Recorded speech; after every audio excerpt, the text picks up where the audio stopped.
I present Dr. Jean Dunbabin, Senior Research Fellow, St. Anne's College, Oxford, for induction as a corresponding fellow of the Medieval Academy of America.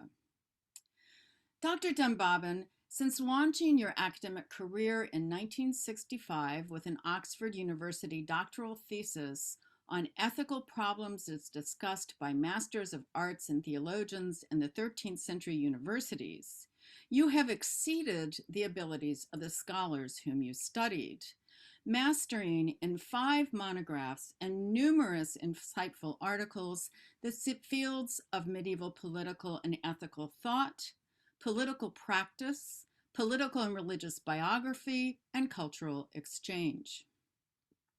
You've woven an historical tapestry, one that demonstrates the degree to which personal, intellectual, political, religious, and institutional histories are inextricably linked.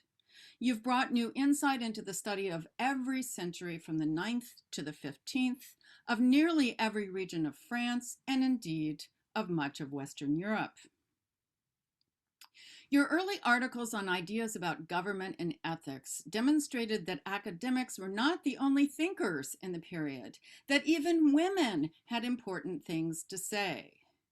In the wake of an era when French medieval historians eschewed political history, churning out mountains of regional social histories, your first book, France in the Making, 843 to 1180, calmed the nerves of aspiring young historians, such as myself, finally making sense of the immensely decentralized and variegated geographical space that would eventually constitute the French state. In the late 9th and 10th centuries, you reminded us, that space was like a deep lake as it freezes, its edges solidified, though there were odd, thin patches, while its center remained liquid. For the era in which it finally began to make sense to refer to the political entity called France, you again overturned conventional historical wisdom, demonstrating in the French and the Kingdom of Sicily, 1266 to 1305, the degree to which French administrative and archival practices, law, education, and culture came to be shaped by the experiences of French men who had spent time in the Angevin Kingdom of southern Italy.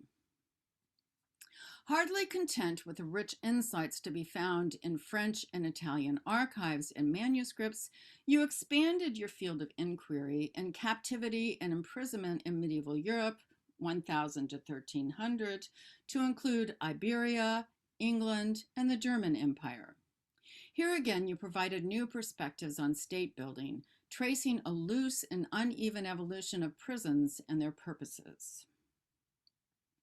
In 2 biographies, The Hound of God, Pierre de la Palude and the 14th Century Church, and Charles I of Anjou, Power, Kingship, and State-Making in 13th Century Europe, you demonstrated a keen awareness of the importance of personality, while elucidating key developments in state building, the history of church-state relations, and ideas about religious poverty, the consent of the governed, and papal authority.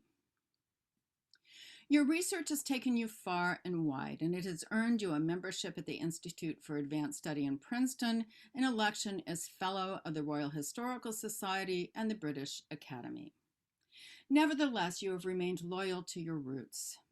First, to your parents, whose taste for Turkish coffee, avocados, and Haifa oranges inspired your quest to understand the degree to which French aristocrats had been shaped by years of youth and vigor away from their place of birth. And you have remained equally loyal to your alma mater, to which you have dedicated nearly all of your academic career. There you not only taught generations of students, but like the medieval intellectuals whom you have studied, you applied your wisdom to the practice of administration, serving as vice principal and dean of St. Anne's College and as editor of the English Historical Review.